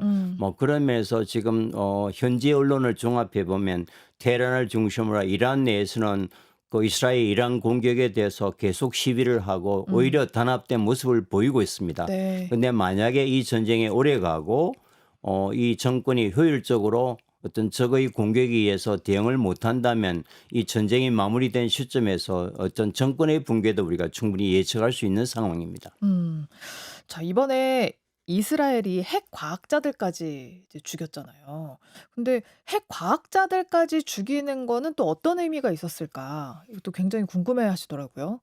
이스라엘의 존재적 위협은 그 이란이 핵을 갖는 거거든요. 예. 왜냐하면 중동 내에서 유일하게 이스라엘의 존재적 위협을 줄 수 있는 나라는 지금 이란 한 나라밖에 없습니다. 안 그래도 네타냐후가 어디 인터뷰에서 네. 기자한테 부탁을 하더라고요. 나에게 이스라엘의 가장 위협이 되는 국가가 어디냐고 물어봐라. 그러니까 물어봤죠. 그러니까 이란 이렇게 얘기를 그렇습니다. 했어요. 이제 주변에 접경하고 있던 나라들은 이제 남쪽에 하마스도 거의 완전히 괴멸 상태에 있고 북쪽에 있는 헤즈볼라도 거의 완전히 괴멸했고 네. 또 시리아도 지금 이제 공격을 해서 컨트롤하고 이라크도 이란과 가깝지만 거기는 미 군사 기지가 지금 컨트롤하고 있습니다. 네. 그 유일하게 이제 남아 있는 것이 이란인데 네. 그래서 만약에 이 이란이 핵을 갖는다면 정말 밤잠을 못 자는 재앙이죠. 근데 최근 들어서 이제 IAEA 사찰을 받고는 있습니다만 그 미국이나 스반과 이란이 합의한 것이 좀 전문 용어이기는 합니다만은 3.76%의 우라늄을 네. 한 300kg 정도는 허용해서 국제적인 협의입니다. 네. 이거는 산업용이고 연구용 우라늄이거든요. 그러니까 전기 생산에 쓰일 만큼만. 그렇습니다. 네. 그러나 그것이 16년에 트럼프에서 일방적으로 파기되고 지금 8년 가까이 급속도로 농축을 해서 지금 60%의 우라늄 농축을 이제 400kg 이상 이제 가졌다는 게 확인이 됐고 네. 이걸 그대로 방치한다면 적어도 6개월, 1년 이내에 그 핵무기를 가질 수 있기 때문에 이스라엘에서는 이 시점에서 반드시 그걸 불능화시킬 필요가 있었고요. 또 지속 불능화시키더라도 금방 또 회복되잖아요. 그렇죠. 과학 기술이 이제 단계에 왔기 때문에 그래서 그걸 진두지휘하는 핵 과학자들도 제거함으로써 네. 완전 불능은 어렵겠지만 적어도 핵을 다시 갖는 것을 지연시키자. 최대한 늦춰서 어떤 안보를 보장하겠다. 이게 이스라엘의 전략인 것 같습니다. 자, 그러면 이 이스라엘은 왜 이렇게까지 억지스럽게 전쟁을 시작했냐라는 이야기를 이제까지 이제 교수님이 쭉 해주셨는데 아까도 얘기하셨지만 이스라엘은 지금 이란이랑만 전쟁을 하고 있진 않잖아요. 네. 다른 국가들도 거의 뭐 지금 가자도 괴멸시키다시피 하고 있는데 이스라엘이 이렇게 여러 나라에 막 미사일을 쏘고 이럴 정도로 전력이 대단한가 궁금해요. 두 가지 측면인데요. 일단 이스라엘 국내적인 요소와 이제 외부적인 요소인데 네타냐후 총리가 1996년도에 우파 연정으로 총리가 됩니다. 네. 지금 29년째 네. 통치하고 있습니다. 예. 그야말로 극우 연정이죠. 네. 물론 크네셋 이스라엘 의회가 120석인데 그러니까 61석을 하면은 정권을 잡았다가 한두 석 모자라면 야당 총재로 갔다. 그동안 미국 대통령 6분이 이제 바뀌었단 말이죠. 네. 요 전쟁 직전까지만 해도 네타냐후의 지지율은 20% 되었습니다. 그래서 갑자기 이제 그 하마스에 대한 이제 전쟁을 빨리 끝내지 않고 지금 2년 가까이 끈 것도 그 직전에 사법 개혁에 대한 건국 이래 최대의 반네타냐후 시위, 그다음 부패 스캔들이 있었고, 네. 그다음에 2013년 10월 7일 하마스의 이스라엘 본토 공격을 막지 못했던 탄핵 사유가 남아 있고요. 그래서 전쟁이 끝나면 네타냐후 총리의 정치적 생명도 끝난다는 것이 어떤 상식적인 판단입니다. 그리고 네타냐후로서는 전쟁이 끝나서는 안 되는 겁니다. 그래서 이제 가자에 있는 하마스 괴멸 목표로 제주도 3분의 1 크기만한 좁은 가자에 230만 명이 살고 네. 있는데 그걸 18년 동안 감옥에 가둬놓고 지금 대학살을 하고 있거든요. 네. 그 문제는 유엔 안보리 결의안 국제사법재판소 최종 판결 또 지지난주에는 어떤 일이 있었냐면은 유럽의 핵심 국가인 영국, 프랑스, 독일 세 나라 정상이 긴급 공동 회동을 해서 이스라엘의 가자에서의 학살을 더 이상 우리가 용납하기 어렵다. 그만해라. 만약에 레드라인을 넘어서 계속 학살을 계속한다면 그다음에 인도적 구호물품 반입을 거부한다면 이스라엘에 대한 경제 제재와 무기 금수를 고려할 수 있다. 이거는 2차 세계대전 이후에 처음 있는 일입니다. 예. 국제사회가 완전히 이제 돌아선 거죠. 예. 근데 가자는 더 이상 이제 전쟁을 할 수가 없는 상태에서 이제 마지막 카드였던 그 이란에 대한 공격을 함으로써 자기가 정치적 위기를 벗어나려고 했던 것이 나는 결정적 이유 같고요. 6월 13일 날 네타냐후가 이란 핵시설에 대한 공격을 시작했는데요. 바로 하루 전 6월 12일에 이스라엘 의회에서 어떤 일이 있었냐면 네타냐후 총리에 대한 불신임안이 제기됐습니다. 우리가 추미애 관심을 가고 지켜봤는데 네. 그 120석 중에서 61석을 겨우겨우 얻어서 불신임을 면했습니다. 네. 근데 바로 또 불신임을 낼 수 없대요. 이스라엘 법에 의하면 최소한 6개월 이후에 다시 상정할 수 있대요. 6개월 뒤에 야당에서 다시 불신임을 상정하면 통과될 가능성이 너무나 명확해진 거죠. 예. 그래서 이제 결국 바로 그 다음 날 이제 이스라엘이 갖고 있던 마지막 카드였던 아무도 생각하지 못했던 이스라엘 직접 공격을 단행했던 이유인 것 같고요. 또 이제 대외적으로는 아까도 첫 번째 이유가 이스라엘이 핵의 마지막 개발 단계에 와 있었던 거고 네. 또 그 하루 전에 IAEA 국제 원자력 기구에서 이란이 핵무기 능력을 가졌다는 이제 발표를 한 것도 하나의 음. 명분이 됐고요. 네. 두 번째는 미국의 트럼프 대통령과 이스라엘 네타냐후가 소위 브로맨스라고 할 정도로 굉장히 이제 절친 있고 가까운 네. 사이였는데 최근 들어서 두 사람 사이가 이제 굉장히 삐그덕삐그덕했죠. 멀어졌습니다. 예. 네. 그리고 뭐 이스라엘 이익을 대변하던 그 트럼프의 안보 보좌관이 전격적으로 이제 경질됐고 또 이제 5월 마지막 주에 어떤 일이 있었냐면 트럼프가 중동 국가 순방을 했습니다. 음. 사우디아라비아, 카타르, 아랍에미리트 세 나라를 순방하면서 4일 동안에 2조 달러, 적어도 3천조라고 하는 어마어마한 경제적 성과를 냈는데 이스라엘 방문을 하지 않고 패싱했습니다. 이것도 뭐 어. 미국 외교사에서도 전리를 찾기 힘들 일이거든요. 네. 그 두 사이가 부러졌기 때문에 그리고 결정적으로 미국과 이란이 핵 협상을 하고 진행 중에 있지 있었죠. 않습니까? 예. 근데 오차까지 이견은 많았지만 비교적 순환하고 있었고 바로 이제 15일 날 6차. 제6차 핵 협상이 준비되어 있었는데 네. 아니 핵 협상을 진행 중인 나라를 상대로 공격한다는 우리가 상식적으로 이해하기 어렵잖아요. 그렇죠. 그건 다시 말하면 자기한테 멀어져가는 트럼프 행정부를 다시 이스라엘로 끌어들여서 이 전쟁에 미국을 직접 개입시키려고 하는 그런 의도, 그것이 이스라엘 안보나 또 개인의 정치적 생명과도 밀접한 관련이 있다. 뭐 이런 판단이 우리가 예측을 불허한 공격을 단행한 것 같습니다. 네. 지금 제가 쭉 종합하면서 들어도 전 잘 모르지만서도 '네타냐후의 욕심이구나.'라고 정리가 될 수 있을 것 같아요 그냥. 정말 지도자를 잘 뽑아야 되는데요. 네. 이게 우리가 뭐 서구와 이슬람권의 대결 그러면 아무래도 뭐 우리가 그 자유세계 일반으로 서방에 동조하고 뭐 지원해야 되는데 그리고 우리가 국제 문제를 볼 때는 음. 그래도 인류가 지켜야 될 어떤 기본적 정의의 틀이 있잖아요. 그걸 우리가 인류의 보편 가치라고 그러는데 예. 그러나 유엔 안보리 결의안 헬싱키 인권선언, 전쟁 포로를 교환한 뭐 제네바 협약, 어쨌거나 국제사법재판소 최종 판결 이 모든 것을 지금 받아들이지 않기 때문에 이제 서방조차 좀 돌아서 있단 말이죠. 그래서 이제 이런 자기 정권 연장을 위해서 국제법을 위반하고 또 다른 나라를 공격하는 것은 네. 뭐 이란이 싫고 좋다를 떠나서 용납하기 어려운 국제법 위반이지요. 그렇죠. 왜냐하면 제 아무리 저는 왜 이게 기사가 안 나오는지 모르겠는데 제 아무리 이 핵 개발자 과학자들이나 아니면은 이 군 수뇌부들이 어떤 아파트 몇 호에 어느 방에서 자고 있는지 거기를 폭격을 해서 거기서 죽었다고 하더라도 상식적으로 위아래 집, 옆집 다 죽었을 거 아니에요. 네. 왜 이 사람들의 기사가 안 나오냐는 거예요. 너무나 서글프죠. 그러니까 전쟁 기사라는 게 지금 어제까지 한 330명 정도가 이제 희생된 걸로 나오는데 네. 핵과학자 9명과 군 수뇌부 하면 한 30명 정도니까 그보다 10배 이상의 무고한 민간인이 같이 죽어나가고 네. 그중에서도 약 한 40명 내지 어린이와 이제 아휴. 여성들이 죽었다는 보도가 나오거든요. 네.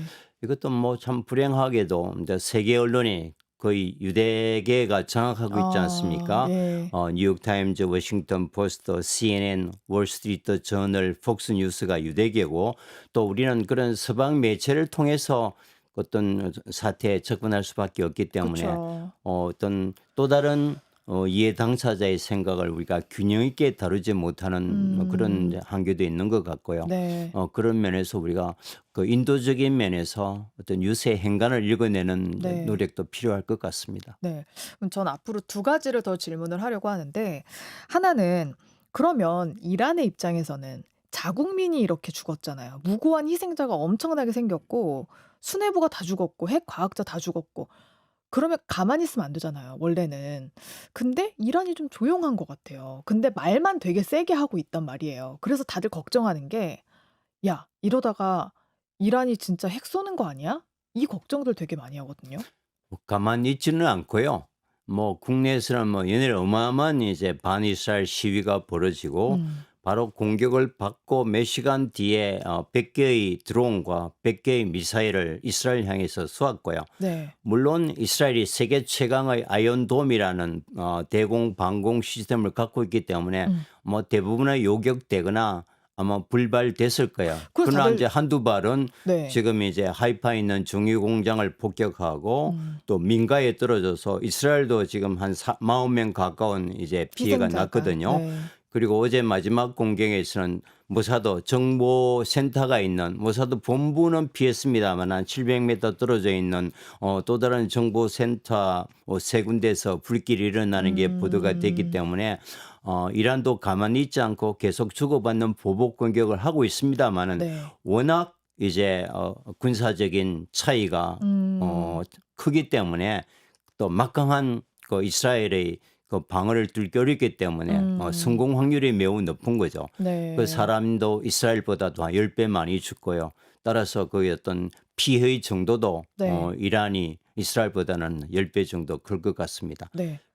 그럼 무기도 그럼 왜냐면은 다들 되게 의아해했던 게 이란이 미사일 100개 쏜 거는 뭐 오케이. 근데 드론 100개를 보냈다고? 왜? 가다 다 잡힐 텐데. 근데 실제로 다 잡혀버렸잖아요.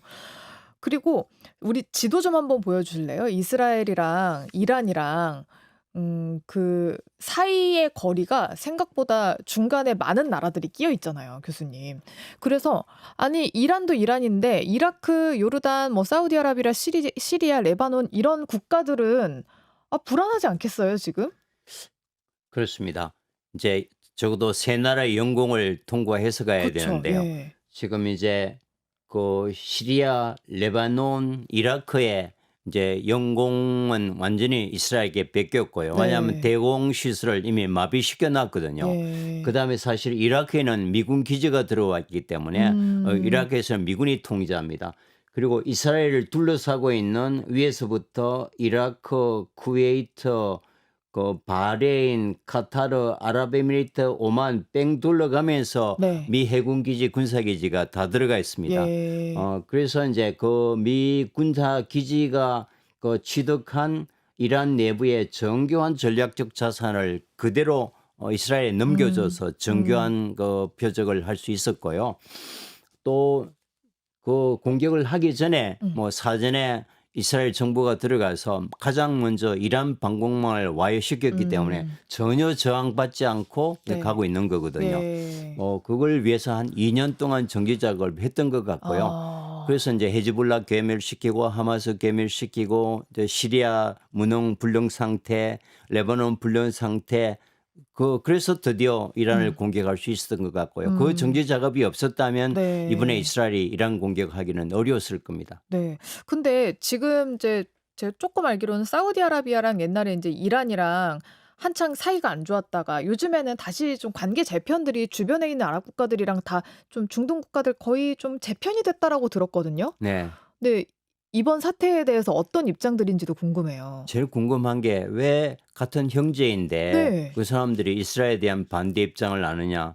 근데 우리가 갖고 있는 중동과 21세기 지금 이 시각의 중동은 어떤 천지개벽을 할 정도로 많이 바뀌었습니다. 네. 1948년 이스라엘이 건국하고 1979년까지는 아랍이 이란과 함께 이슬람으로 똘똘 뭉쳐서 반이스라엘 정서가 기본적인 민심이었는데요. 네.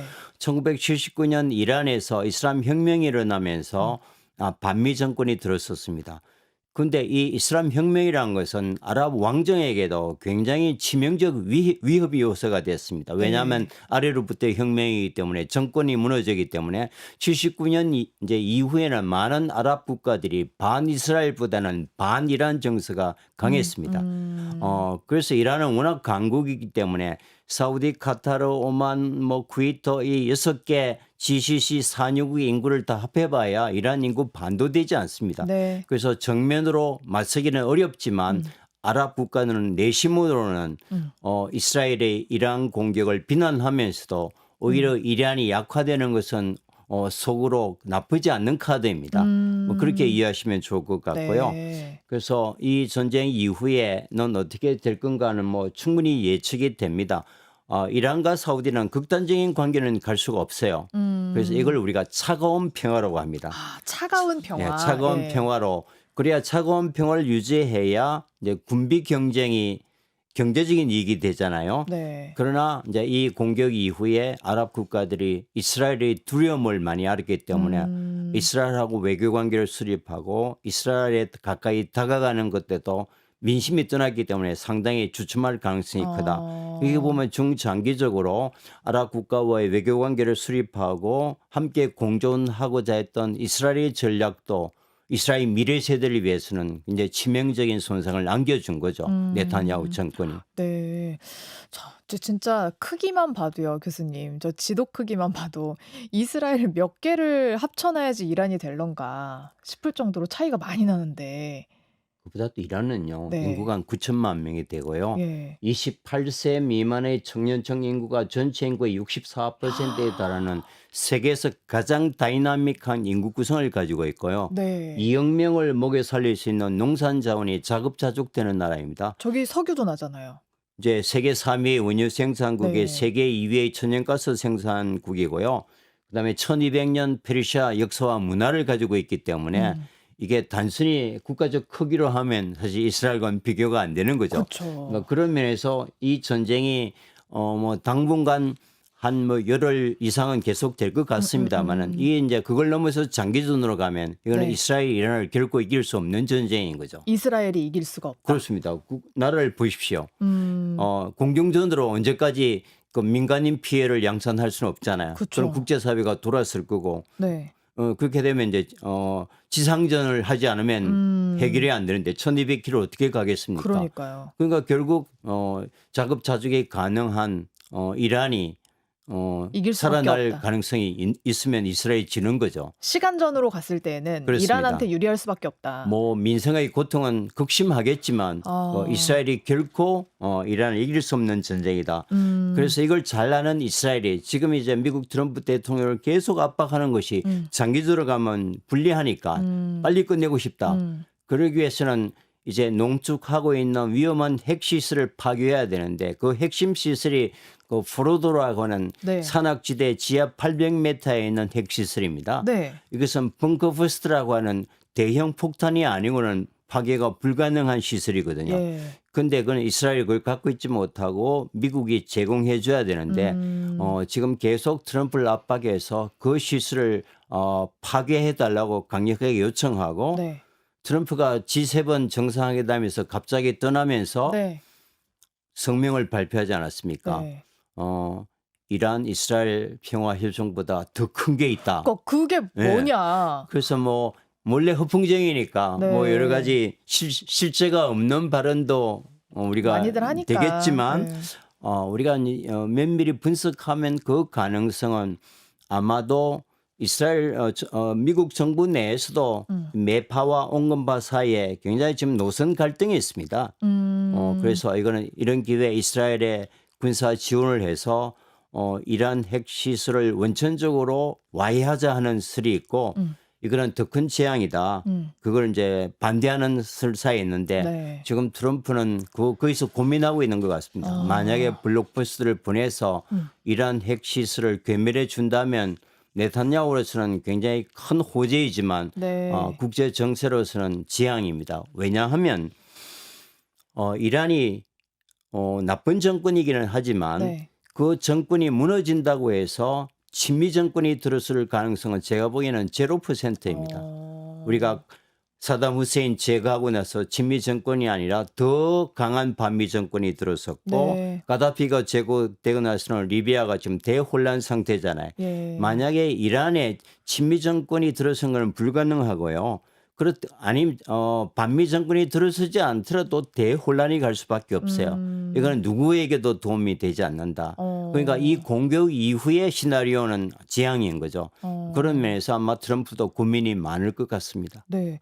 저는 늘 고민했던 게 좀 뭐라고 해야 될까요? 좀 의아했던 게 뭐냐면 미국은 왜 저렇게까지 2025년인데 이제 왜 저렇게까지 이스라엘에 끌려다니는 걸까? 그리고 한창 네타냐후랑 사이가 안 좋았다고 했는데도 왜 이런 문제에 있어서는 트럼프는 결국 이란한테 야, 맞을 건 맞아야 되라고 얘기를 하고 있는 것인가? 이게 궁금하거든요. 뭐 저도 40년 중동학을 했지만 네. 이해하기 이제 어려운 건데요. 네. 뭐 흔히 이제 쉽게 얘기하면은 미국 정치의 불문율은 그 유대인과 이스라엘의 그 지지 없이 미국 대통령 당선은 불가능하다는 게 미국 정치의 하나의 불문율입니다. 네. 왜냐하면은 월스트리트 금융을 완벽히 유대인들이 장악하고 있잖아요. JP 모간, 돈이 골드만 거기 삭슨, 있군요. 조지 소로스, 리만 브라더스, 연준 이사장은 전통적으로 다 유대인들이 하고요.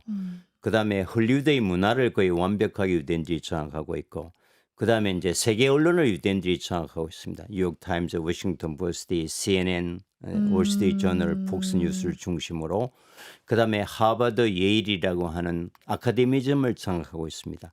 그래서 유대인의 인구는 얼마 안 되지만 아카데미즘, 헐리우드 문화, 월스트리트 금융 그리고 언론이나 내축에 대한 막강한 영향력을 행사하기 때문에 사실은 이제 미국과 이스라엘의 관계는 우리가 흔히 뭐 전략적 동반자 관계가 최고 관계라는데 네. 저희 학교에서 이거는 스피리추얼 얼라이언스 영혼의 동맹이라고 합니다. 네. 그런 면에서 이제 미국은 이스라엘을 한 몸처럼 보호하는 뭐 그게 미국 외교, 중동 외교의 기본입니다. 그런 면에서 우리가 어떤 인류의 보편적 가치, 그 인도적인 살상, 지금 가자만 해도 가자 국경에 2년치의 물품이 쌓여 있는데 네. 못 그걸 가져가죠. 반입을 허용하지 않아서 지금 230만 명이 굶어 죽고 있지 않습니까? 네.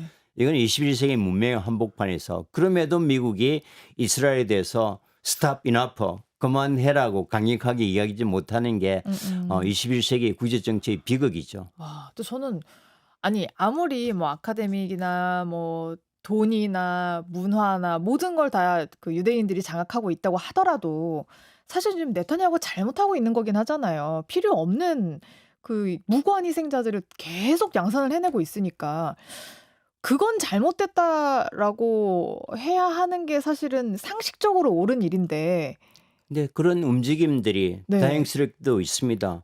미국에서 베트남전 이후로 지금 최대 대학가에서 어떤 반이스라엘 이래서는 안 된다는 시위가 지금 일어나고 있고요. 정말 최근에 굉장히 고무적인 것은 미국 내에 있는 유대 커뮤니티나 네. 유럽에 있는 유대 커뮤니티들이 이건 아니다라는 강한 목소리를 내고 있는 게 굉장히 이제 긍정적인 신호였고요. 뭐 그분 이름은 기억나지 않는데 미국 유명한 유대 저널리스트 한 분이 이런 표현을 했습니다. 오늘날 우리가 유대인들에게 존중을 피하고 이스라엘이 우리가 찬사하는 것은 그 홀로코스트의 희생자로서 이렇게 정말 열심히 해서 세계에 기여했는데 어떤 피해자의 상징이었던 그 이스라엘 사람들이 일부 유대인들이 또 다른 방식으로 지금 가해자의 이미지로 간다는 것은 이거는 곤란하다. 그러게요. 이거는 앞으로 미래 이스라엘 후손들에게도 바람직하지 않다. 네타냐후 이제 그만했으면 좋겠다. 네. 뭐 이런 움직임이 하나 고무적이고 더더욱 저한테 굉장히 인상적이었던 것은 그리고 이게 나쁜 정권을 바꾼다는 것은 외부의 압력보다는 이스라엘 국민들입니다. 네. 그러면서 피스나우라고 하는 그 NGO들이 계속해서 이제 가자 지구 학살 사건을 고발하면서 굉장히 높은 목소리를 내고 바렌 보임 같은 사람들이 팔레스타인과 이스라엘의 그 공동 악단을 만들어서 갈등보다는 평화를 추구하는 이스라엘 내 국민들의 여론이 지금 일어나고 있기 때문에 네. 어떤 형식이든지 네타냐후가 뭐 정권이 종식된다면 지금보다는 훨씬 좋은 관계가 만들어질 거다. 뭐 그게 나머지 갖고 있는 희망이지요. 부디 뭐 그렇게 됐으면 너무 좋겠는데 지금 당장은 우리는 이번 주 일주일, 다음 주 그리고 앞으로의 6개월을 봐야 되잖아요. 근데 지금 보면 뭐랄까 네타냐후가 어느 정도까지 해야 만족하고 그만둘까? 제가 네타냐후 입장이라면 네.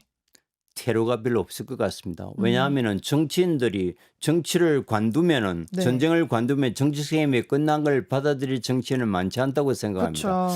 그 트럼프나 국제사회가 이 네타냐후가 어떻게 정치적인 생명을 연장할 수 있는 그 퇴로도 같이 마련해 주면서 대안을 제시해야 되는데 그게 지금 안 보인다는 게 상당히 우리가 이제 비극적 현상이고요.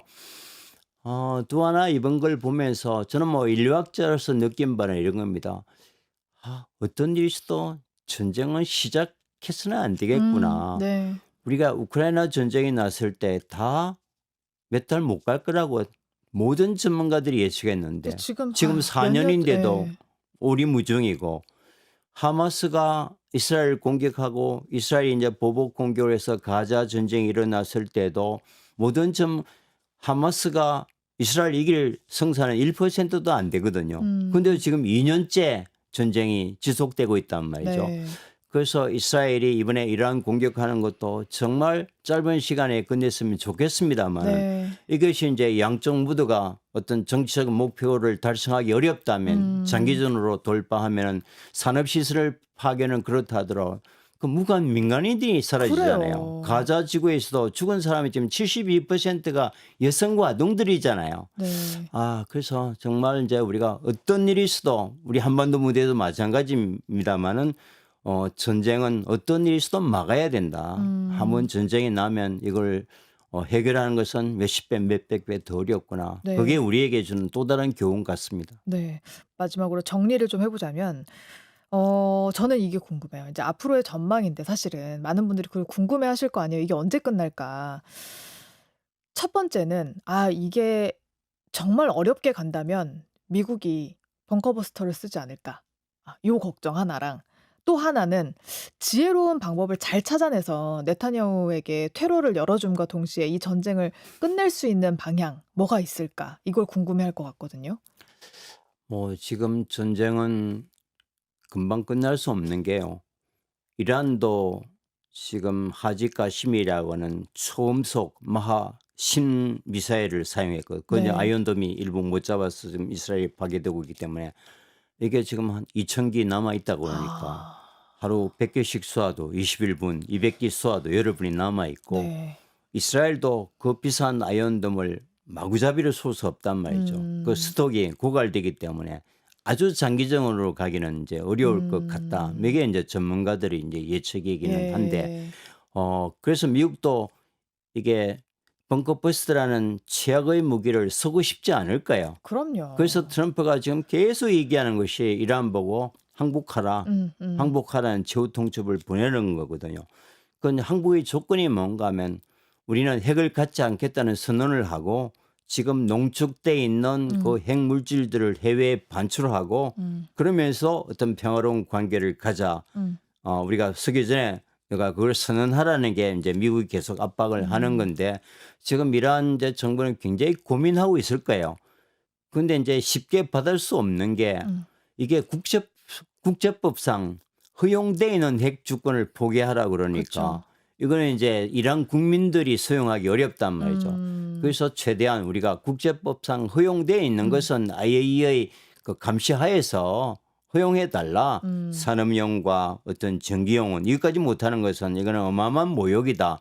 뭐 그걸 지금 논의하고 있는데 지금 이 며칠 동안 이란 이제 최고 지도부가 미국의 이런 압박을 어떻게 받아들일까가 하나의 변곡점이 될 텐데 제가 보기에는 어떤 드라마틱한 그런 현재로선 참 기대하기 어렵다. 근데 그렇다고 미국이 네. 벙커버스트라는 최악의 무기도 쓸 쓰지 것 않으려고 계속 이제 압박을 하는 예. 거거든요. 뭐 그렇지 않기를 바라야죠. 전 그래서 근데 이제 다들 그 질문은 해요. 뭐 이란이 우리는 뭐 합법적으로 가지고 있는 거다라고 얘기를 하긴 하는데 지금 아까 말씀하셨던 3.76% 그리고 300kg 얘기를 하셨는데 다른 나라들은 하다못해 우리나라도 그 정도는 가질 수는 있는데 안 가지잖아요. 네네. 눈치 보느라 안 가지는 거잖아요. 근데 다른 나라들은 이렇게 노력이라도 좀 한다. 평화를 위해서. 한테 그 정도는 좀 포기를 해라라고 얘기할 수도 있는 그 걸까요? 정도만 얘기하면은 이란은 네. 금방 받죠. 예. 그게 이제 미국과의 딜에서는 가능한데 이스라엘은 안 된다. 어, 그 정도 가지고는 안 존재적 된다. 위협이기 때문에 이란이 어떤 핵 프로그램도 갖고 있으면 안 된다. 왜냐하면 기술적으로 검증됐기 때문에 모든 핵 프로그램을 완전 해체하지 않는 한 불안해서 밤잠을 못 자겠다. 우리 앞에 우리를 파괴하려고 하는 적을 두고는 우리가 못 산다. 이런 기에 0%를 요구하는 거고요. 그러니까 이란은 그거는 도저히 받아들일 수 없다. 핵 주권이 있는 거고 국제법이 테두리에 있기 때문에 그래서 서로가 이스라엘과 미국과 이란이 너무 지금 이제 관점이 다른 거죠. 근데 그 세 나라의 그 이렇게 극단적인 관점을 조정해 줄 수 있는 국제사회의 컨센서스가 이제 메커니즘이 없는 거죠. 그럼 뭐 우리나라를 뭐 비롯해서 뭐 유엔 혹은 뭐 유럽 국가들 지금 그냥 지켜보고만 있는 거죠? 지금 이번에 이제 가자 사건이나 이란 이스라엘 전쟁을 보면서 우리가 뼈저리게 느꼈던 것이 이제 유엔의 기능을 못 하잖아요. 그러니까요. 그건 2차 세계대전 이후에 인간에 의한 인간의 살육만을 막자. 그래서 우리가 이제 그 유엔이 만들어지고 응징하기 위해서 전범을 처벌하기 위해서 국제사법재판소가 만들어졌는데 이번에 유엔 안보리 결의안이나 국제사법재판소가 무용지물이 되니까 이런 어떤 국제적인 혼란에 중재 역할을 못하는 그래서 어떤 형태든지 이 사건이 마무리되면 아마도 우리 국제사회는 새로운 강제력을 가진 새로운 국제기구나 유엔을 강화하던 새로운 조직이 만들어져야 미국이나 러시아도 순응할 수밖에 없는 그게 예. 없으면 인류는 뭐 전쟁을 막기는 매우 어려울 것 같습니다. 그러려면 미국, 이스라엘, 이란을 제외한 다른 나라들의 굳건한 좀 동맹 같은 게 있어야 될 것 같아요. 예. 지금 이제 EU도 음. 완전히 이제 미국과 관계가 이번에 G7 보니까 완전히 이제 트럼프 왕따당해서 일찍 간 것 같은데 네. EU와 미국도 G7이 합의가 안 되니까 그것도 네. 걱정이고요. 네. 또 그러다 보니까 이제 EU가 우크라이나 사태 때도 해결사로 못하니까 이제 다른 나라들이 또 EU의 군이나 그 영향력도 떨어지고 또 미국과 EU가 합할 때는 국제사회가 어느 정도 컨트롤이 됐는데 그렇죠. 예. 거기 분열되니까 이제 여러 가지가 악재인 것 같고 이건 뭐 결론적으로 그동안에 2차 세계대전 이후에 팍스 아메리카나 미국 일각 체계 속에서 그래도 큰 형이 경찰 역할을 하니까 어느 정도 유지가 됐는데 큰 형이 큰 역할을 못하고 이제 자기 역할을 못하니까 이게 다극체제로 가는 과도기적 현상에서 이 중간 보스들이 서로 목소리를 이제 내려고 하는 것 같습니다. 네. 그래요. 그래도 정말 인간에 의한 인간 살육은 멈춰야 된다. 이게 정말 가장 중요한 것 같아요. 이게 돼야 다들 경제도 하고 먹고 살고 이러는 건데 지금 모든 게 또 멈춰버린 것 같아 가지고 좀 하루속히 이 전쟁이 끝났으면 하는 바람이 큽니다. 네, 지금까지 이희수 성공회대 석좌 교수님과 함께 이야기 나눠봤습니다. 교수님 고맙습니다. 네, 안녕히 계세요.